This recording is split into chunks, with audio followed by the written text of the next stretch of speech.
na nagbibigay serbisyo, pag-asa at saya. GMA Regional TV, kapuso ng bawat Pilipino.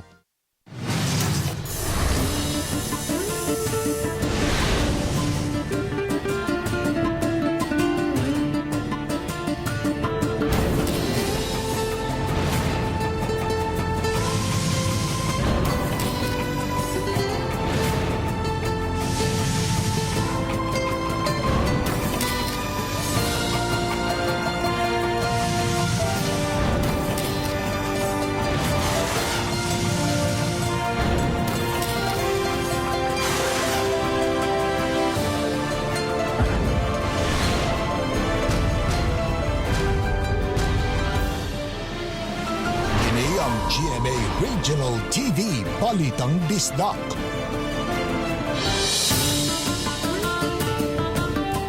Mayong hapon, kinang inyong GMA Regional TV, Balitang Bisdak. Ang bugtong kasaligan, kasandigan o kadangpan sa mga Bisaya. Ako si Bambi Nalsaro. Gamagatod sa labing dako ug mga nagunang balita nga mahinungdanon sa Central ug Eastern Visayas. Ako si Alan Domingo. Ako si Cecil Kibod Castro, live sa GMA Complex sa Dakbayan sa Sugbo. Fake account sa mga Facebook users ni Katap, Anti-Cybercrime Unit sa PNP, nagsusi na.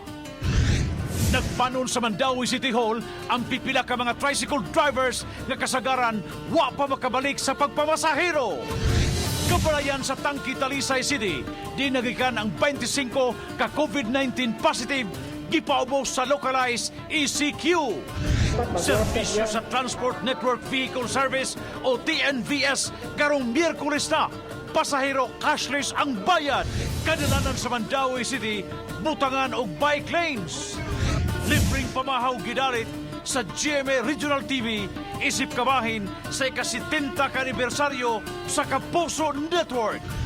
Ikatakdang pizza sa kasal sa frontliners na kansilar, nagpabindisyon na lang una sa pari.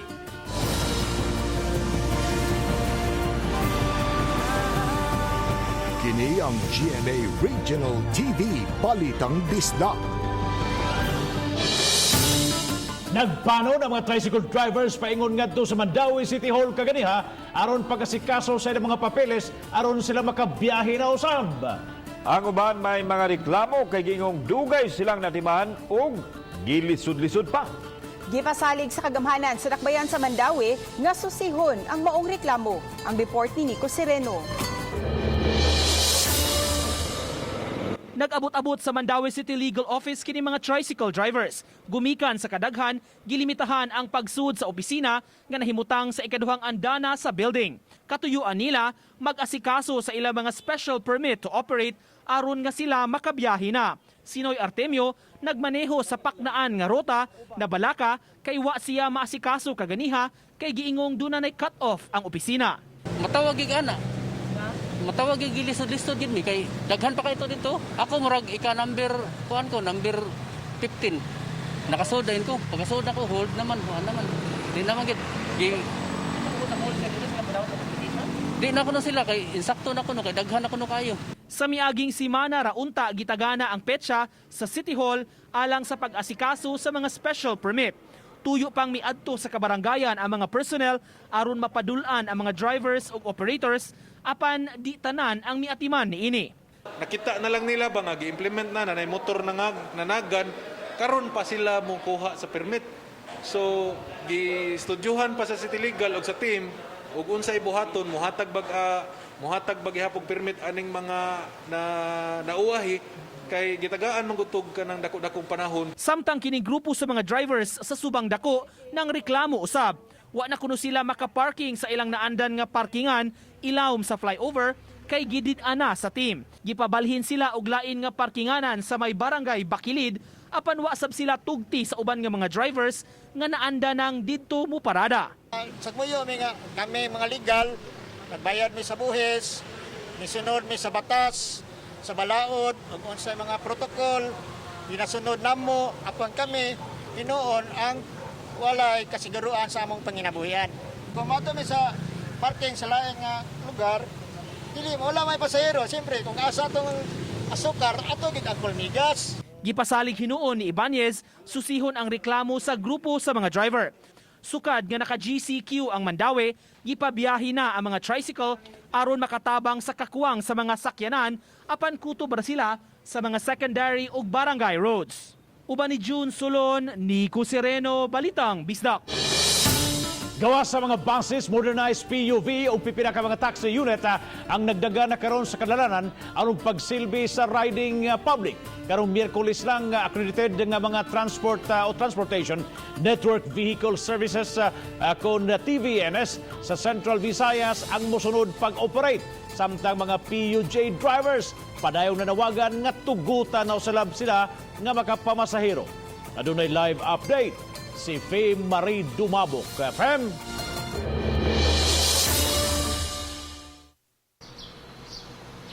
Bob, gitugan sa usa sa mga nagdumala sa usa sa mga TNVS dinhi sa Sugbo nga sa pipila ka semana pa sa wapang bulan sa Hunyo daan na nilang giandam ang mga gikinahanglang rekisitos, mga dokumento ug subayong health protocol alang na sa pagbalik ug pagpamasahero. Usa na niini ang special permit gikan sa Land Transportation Franchising and Regulatory Board ug ubang rekisitos gikan sa kagamhanan sa Dakbayan ug probinsya sa Sugbo. Matod ni Raymond Dihan, pangulo sa Vismen Operation sa usa ka TNVS, nga tinguha Manila nga tanan na ang makabalik sa operation. Apan kapin sa usa ka gatos lang ang nahatagan pa sa mga gikinahanglang permit. Hinungdan nga sa mga dakbayan sa Sugbo ug Mandawi rauna ang ilang pagserbisyo. Sa pagsunod sa kamanduan, cashless sila. Kung strikto nga online nga bayad lang, sama na lang sa debit o credit card. Ug striktong maximum sa duha ka pasahero lang. Ipatuman usab ang health protocol diha sa sakyanan sama sa pagbutang og division gikan sa driver ngadto sa mga pasahero ug pag-disinfect sa sud sa sakyanan matag higayon nga manaog ang mga pasahero. Sa pag-book online, adunay i-fill up ang pasahero lakip na ang driver pag siguro nga wa sila'y sintomas sa COVID-19. Everything like para to secure lang yun sa safety lang yun sa tuang pasahero and also the driver. With LTIP RB and we already also submitted to provincial capital last week. So hopefully if karon ma-release siya karon. Sa laing bahin ng mga driver sa mga PUJ mihangyo sa LTFRB ug sa Department of Transportation nga tugutan na silang makapamasahero. Matod sa Alliance of Transport Organization member Intra Cebu City o Atomic nga may mga lakang na usab silang gihimo aron pagsunod sa health protocol. Samtang kini mga PUJ driver sa Lapu-Lapu City matag adlaw usab nga moduaw sa ilang terminal sa panghinaot nga katugutan na sila nga makapamasahero. Sa Manila, ako na silang gisultian nga kaning duno naman na intaw kuan diri kanang executive order ng atong mayor nga pwede namin kadagan kaning mga bus o kaning mga PUJ. Ako na lang andam na para ready na ni nagbiyahe. Pagkada adlaw na kami dire permi. Kay kaning atang lagi tag kanus agad ang klarong biyahe.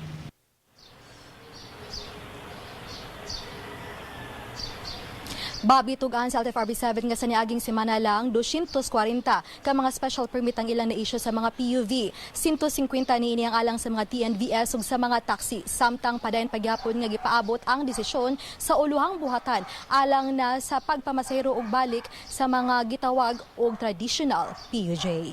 Bob? Thank you so much, Faye Marie Dumabok, sa imong live update.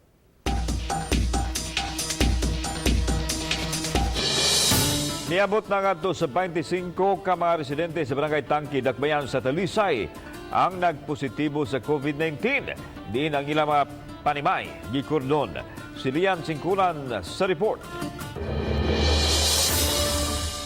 Lahi ang pamaagi nga gisagop karon sa Dakbayan sa Talisay aron kalikayan ang pagkuyanap sa COVID-19 sa Barangay Tangke. Gipaubos sa Dakbayan sa Localized Enhanced Community Quarantine ang sitio Tunga ug sitio Magay nga nagsaka ang nagpositibo sa COVID-19. Sa miaging semana adunay 20 ka mga kaso sa COVID-19 ang maong barangay. Apan karon misaka na kini ngadto sa 25. Gipasabot ni Mayor Samsam Gulyas nga ang mga naka-lockdown lang mao ang mga panimay, compound o ang palibot diin magpuyo ang mga nagpositibo sa COVID-19. Samtang naka-GCQ ang ubang mga sityo sa maong barangay. Kaya nag-meeting mi sa disaster, sa police, sa health and all agencies involved. Amo na lang gibuhat is all sitios except Magay and Tunga are on a GCQ. Magay and Tunga is in a ECQ. And all houses na amo ang gikordon are on lockdown. Gikordo na sa mga sakop sa Disaster Risk Reduction and Management Office ang mga dapit diin adunay mga nagpositibo. We place the cordon and also advise the residents there nga sa katong-atong cordon nga amo lang providean sila og pagkaon kanang ready to eat na yun. Giklaro sa mayor nga ang gitugutang makagawas-gawas sa sitio Tunga ug sa sitio Magay mao ang mga exempted sa localized ECQ. Ang allowed mo gawa sa tangke o na GCQ is the exempted sa GCQ. Ang allowed na mo gawa sa Tunga ug sa Magay, ang exempted only sa ECQ. Sa pagbisita sa RTV Balitang Bisdak Team kaganiha, higpit gihapon nga gibantayan sa kapulisan ang maong barangay, ilabi na ang entrance niini. Samtang mamahimo nang makauli ang mga naka-recover sa COVID-19 sa maong barangay, apan ipaubos gihapon sila sa home quarantine. Uban Renate Quiñones, Lian Singkulan, Balitang Bisdak. Kapinsa na po ka mga pulis sa Cordova Police Station ang gi-quarantine karon sud sa ilang buhatan. Human masuta nga ang usa sa ilang mga piniriso nagpositibo sa COVID-19. Matod sa hepe sa Cordova Police Station, Police Lieutenant John A. Slayog, nga niadtong June 3 gipaubo sa COVID test ang usa sa ilang piniriso isip rekisito sa pagbalhin niini sa laing pasilidad. Nunot sa mando sa korte. Apan kagahapon migawas ang resulta nga positibo kini sa maong virus. Hinungdan nga dali kining gibutang sa isolation area.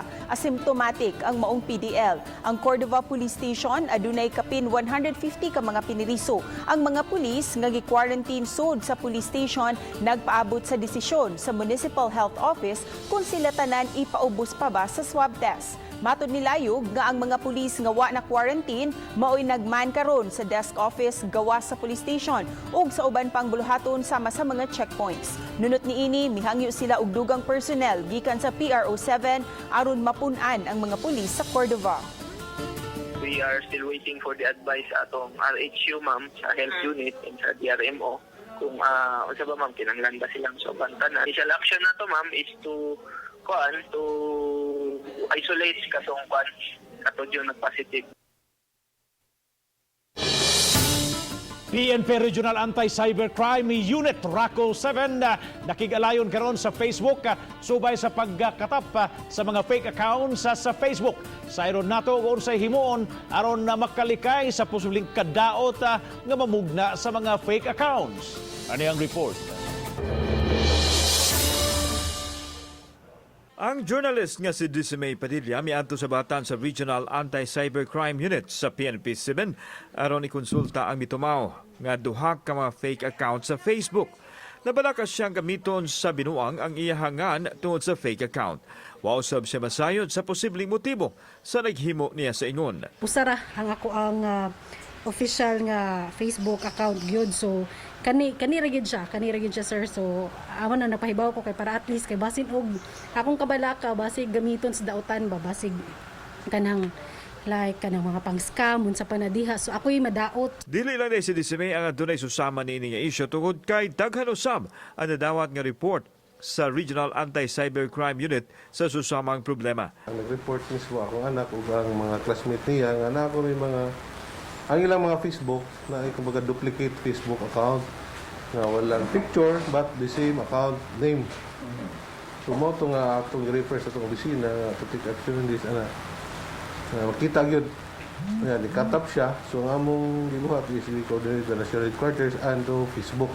Matod ni Police Colonel Artemio Ricabo, Regional Deputy Chief sa RACO 7, nga kinahanglang i-report dayon sa mga tao nga adunay fake account. Posibleng magamit kini sa mga tao sa pagpangilad sama sa identity theft nga makigtransaksyon sa mga tao gamit ang fake account. Penalties there is a Section 8 of the Republic Act 10175, which is the Anti-Cybercrime Law.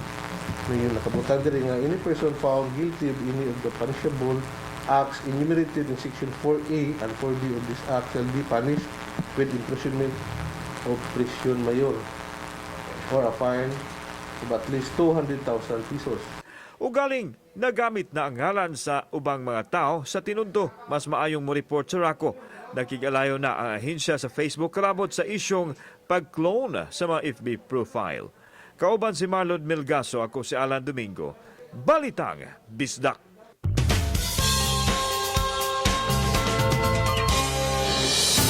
Gi-turnover na ang libreng bisikleta alang sa mga napiliang beneficiaries sa Mandaue City ubos sa Bike for Free o BFF campaign nga gipisugdahan ni Attorney Ido Ibanez, Executive Secretary sa Mayor.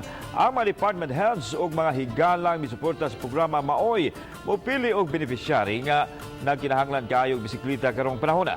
Usa sa napilian si Ramilo Villanueva, nagtrabaho sa usa ka kumpanya sa Mandaue apan tagalungsod sa Compostela.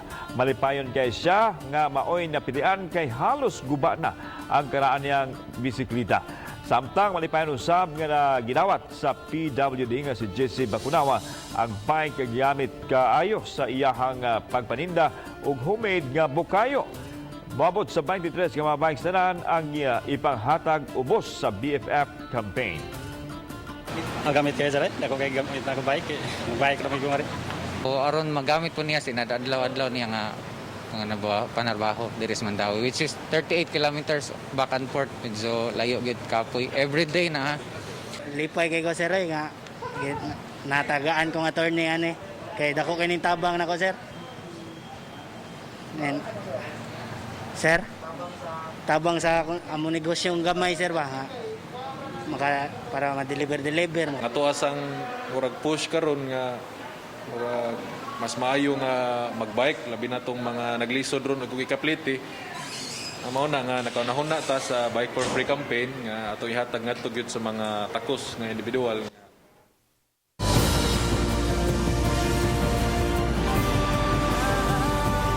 Kini ang GMA Regional TV Balitang Bisdak.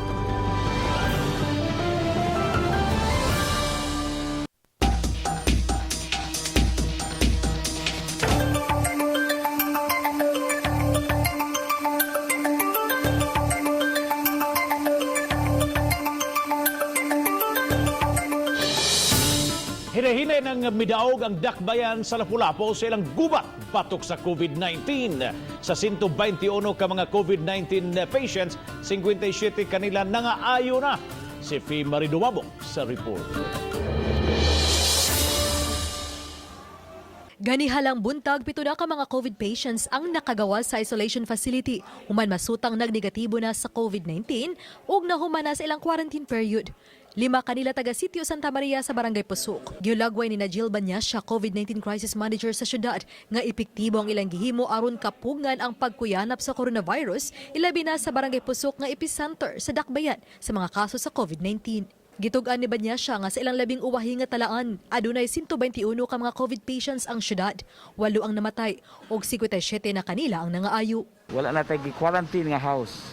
Meaning nakahumanas tanan. And what is significance is what mo spread ang virus. Right? So we are winning the war. The war is under control. Sa ilang rekorida, ilang gimugatan ang kanunay ng pagsulob og face mask, ilabi na kun mugawas sa bahay ug ang kanunay nga pagpanghunaw. Gawas sa gimong pag-edukar sa City Disaster Risk Reduction and Management Office sa mga upunganon paglikay sa COVID-19, gingos kanusab nila karon ang pagpahinumdum. Kalabot sa paglikay sa mga sakit nga dala sa ting-uwan sama na lang sa dengue ug sa uban pang mga waterborne diseases. Gisugdan nila niadtong weekend ang pagpahinumdum batok sa gitawag nila nga secondary diseases. I-arrest sa karon ang mga basic nga medical problems kinahanglan at timanon. Mo nang giawhag nato ang mga tao nga sa pagbantay dengue, diarrhea, gumikan sa tubig. Uban ni Godfrey Rilien, ako si Fee Marie Dumabok, Balitang Bisdak. Kapin sa 500 na ka mga tricycle ang nagkadagan sa dakbayan sa Talisay. Giklaro sa Happy sa City Tuda nga susama lang gihapon ang proseso sa paglukat og permit to operate og health protocols ang nadugang. Si Lian Singkulan sa report. Miabot na sa 563 ka mga tricycle units ang nakabiyahe karon sa gagmayng kadalanan sa dakbayan sa Talisay. Itandi kini sa miaging simana nga may kapin lang sa 200 ka mga tricycle. Matod sa hepe sa City Toda, Jonathan Tumulak, nga susama ra ang proseso sa pag-renew ug paglukat og franchise. Kabahin usab sa gisusi ang brake, suga ug uban pa. Nadugang sa mga rekisito mao ang health protocol sama sa pagbutang og plastic barrier sa mga tricycle aron luwas ang mga pasahero. Ang nakapuno lang siguro nato sa pagkakaroon is ang kiniragyong pag-wear og face mask sa alang sa mga drivers ug ang kining pagbutang og mga plastic barriers sud sa unit. Lakip sa health protocol, mao ang pagsulob og face mask sa mga driver ug sa mga pasahero. Pasulubon usab og t-shirt nga puti ang mga driver o kaha uniforme sa mga grupo sa tricycle driver aron mamahimo silang mas presentable. Samtang ubay-ubay na usab ang mga pasahero nga nanakay sa mga modern jeepney sa Dakbayan. 8 gihapon ka mga units ang nagdagan sa Linaw to Bulacau nga ruta, samtang napo ang gikan sa Talisay paingon sa Dakbayan sa Sugbo nga posibleng madugangan pa. Akong i-coordinate sa LTFRB and then mo request ko nila og kining survey aron sila na mismo may muhatag og recommendations pilay angayan para sa Talisay. Uban ni Renate Quiñones, Lian Singkulan, Balitang Bisdak. Makonsiderar nga community transmission ang COVID cases sa Bohol, din usa ka 89 anyos nga lalaki ang namatay ug usa ka 65 anyos nga babay usab ang kasamtangang na ospital gumikan sa COVID-19. Mao kini ang gipadayag ni Dr. Mutia Kismet Tirol Macuno, ang hepe sa Governor Celestino Gallares Memorial Hospital. Ang 89 anyos nga taga Calape giadmit sa ospital ni atong May 25 apan namatay pagka May 26. Migawas ang resulta sa PCR test ni ato lang June 4 ug nasuta nga siya nagpositibo sa COVID-19. Gihimo gilayon ang contact tracing didto sa Calape pagka May 27, apil ang tricycle driver. Suma pa sa iyang unit misakay ang asawa sa 89 anyos nga COVID positive patient gikan sa Tagbilaran City paingon sa Calape.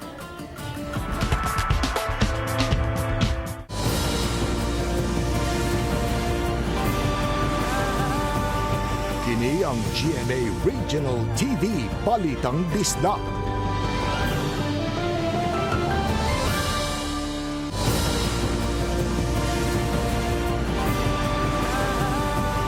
Kini ang GMA Regional TV Balitang Bisdak. Mandawi City Government mo establisar usab og mga bike lanes sa kadalanan sa Dakbayan. Kinuro maprotektahan ang mga nagkadaghang mga tao nga mosakay o mogamit og bisikleta labi na karong panahona. Si Nico Serino sa report. Gumikan sa limitado nga transportasyon labi na karong panahona, mabantayan nga nagkadaghan ang migamit sa mga bisikleta, labi na sa mga padung ug pauli sa trabahoan o sa mga nagbike to work. Gipahibaw sa kadagkuan sa Mandawi City, giplano na karon ang paglain og mga bike lanes sa pipila ka kadalanan. Gihanay na sa City Planning Office ug sa team ang rota niini. Phase 1 sa proyekto magikan sa Maydan AS Fortuna paingon sa AC Cortez. Kining green nga linya mao ang giilang nga dedicated bike lane o buot pasabot may area gyud sa dan sa daplin nga bahin nga bike ra ang makaagi. Daghang kadalanan ang giplanuhan nga butangan niini. Labi na itong mga dagkong daan nga masud ang bike lane. For example, AS Fortuna, AC Cortez, padung na gini siya sa Bordery, Cebu City, boundary onya kani, Burgos, Del Rosario, diri sa sentro nga area. Apan di hinunta ng kalsada pulos dedicated bike lane, may ubang dapit, kini makita nga red line ang shared bike lane maagian sa pulos bisikleta ug mga motorized vehicle. May pipila sab ka kalsada nga himuon nga limited access bike lanes o may oras nga mamahimong kaagian sa bisikleta gikan alas 6 hangtod alas 8 sa buntag ug alas 5 hangtod alas 8 sa gabii. As soon as possible, nagpa-procure na ta og katong pintal bitaw nga di matangtang katong kuan gyud siya, dedicated gyud siya nga pang karsada gyud nga diha ibutang nga bike lane gyud na siya. Kahinumduman, ang konseho sa syudad miduso na og resolusyon nga mohimo og feasibility study ang Dakbayan gumikan sa nagkadaghan nga nagamit og bisikleta. Uban ni June Solon, Nico Sereno, Balitang Bisdak.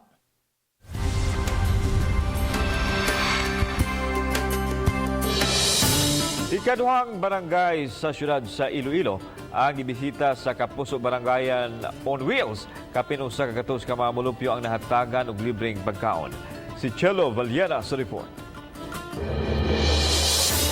Padayon ang serbisyong tinud-anay sa GMA Network sa mga barangay sa Iloilo City. Isip pasalamat sa Kapuso Network sa pagsaulog niini sa ika-70 katuig nga anibersaryo sa pagpanibya. Biyernes sa buntag, giadto sa team sa Kapuso Barangayan on Wheels, ang barangay Nabitasan sa distrito sa La Paz, aron magpaambit og libreng pamahaw sa mga residente. Aron masiguro nga masunod ang health protocol, sa wa pa moabot ang mga benepisyaryo, gidisinfect una ang gym sa barangay. Usa-usa nga gikuhaan og temperatura ang mga residente sa wa pa makasud sa gym o gisiguro sab nga duna sila'y face mask o gisunod ang physical distancing. Si Nanay Glaziel, may pasalamat sa libreng pagkaon nga iyang nadawat. Madamo gid niyo salamat GMA Kapuso on Wheels sa paghatag sa sini nga pamahaw kay hindi makakapin-kapin gid sa akon nga pamilya sa pagpaagi sini mabusog gid kami sa bunga agang. Ug sa ngalan sa kapin sa usa ka gatos ka mga benepisyaryo sa libreng pamahaw nga dalit sa GMA Regional TV Kapuso Barangayan on Wheels, kini ang mensahe sa mga taga-barangay. Nakalabot gid diri sa amo ng inyong blessings sa inyong network. So in behalf sa mga taga-Nabitasan, halin sa among tagipusoon, madamo gid nga salamat. Chelo Valiena, Balitang Bisdak.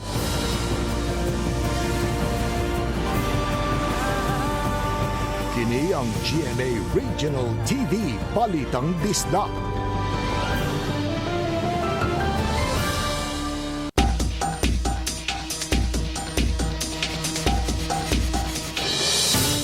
Adunay 5 ka mga nadugang sa recovery sa dakbayan sa Talisay. Kinagipahibaw ni Talisay City Mayor Samsam Bagulias. Gilauman sa mayor nga unta mas daghan pa ang makarecover sa COVID-19 sa dakbayan nining simanaha. Samtang gipaabot ang resulta sa ubang mga napaubos na sa swab test. Hinuon na dugangan usab ang mga kaso sa nagpositibo sa COVID-19 sa dakbayan na di natala ang dugang 12 ka mga bag-ong kaso.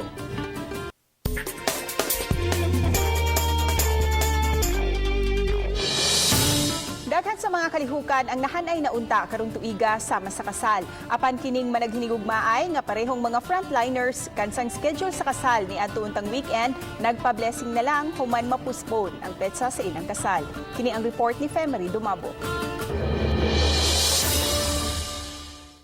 5 ka tuig nga managhigugmaay sila si Mary John Villasawa magsisibya sa radyo ug RV Enriquez nurse sa Vicente Soto Memorial Medical Center. Sa miyaging tuig pa silang nagplano nga magpakasal na Mayo 28 ug mismo si Arsobispo si Palma ang ilang gihangyo nga mokasal kanila.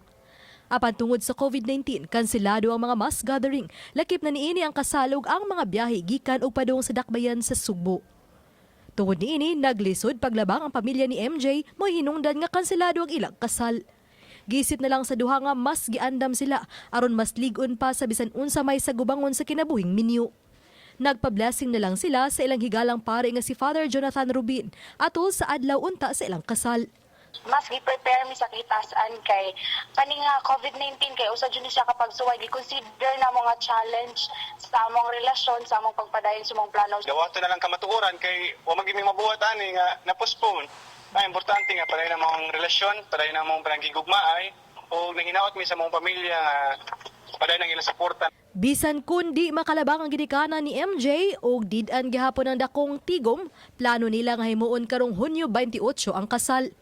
Tambag nila sa pareha nila og sitwasyon nga ampo lang gyud sa kahitasan ug di mawagtangan og paglaom. Just a matter of test of time lang tingali o niya test of love ug ang pasensya gyud kay di man pud I know nga ang pinaka-importante rong hunahunahon kay aduna kay makaon. Bisan pa man layo mo, so magpabilang yung communication through social media and mayong relasyon magpadayon po. Yasang pilas kitasan. Uban ni Cleofer Lumayag, ako sa Femery Dumabok, Balitang Bisdak. Adunay 127 ka mga bag-ong confirmed COVID cases sa Dakbayan Sugbo karong adlaw. Kini ang ipagawa sa report sa Cebu City Health Department nga maabot na sa sumada nga 2,883. Hinuon adunay bagong 56 ka laboratory negative nga maabot sa 1,627 ang mga COVID recoveries. Dahil salamat sa mga kapuso nato apil lang na sa gawas na nasod nga nagisayod sa mga dagko o mga nagunang balita sa rehiyon. Ako si Alan Domingo. Ugi ka namang tanan dinhi sa Central ug Eastern Visayas. Ako si Cecil Kibod Castro. Ang inyong balita, ang among balita tungod kay matag lokal nga balita mahinungdanon. Kini ang inyong GMA Regional TV Balitang Bisdak. Buong puso para sa Pilipino. Ako si Bambi Nausaro. Maayong hapon mga kapuso.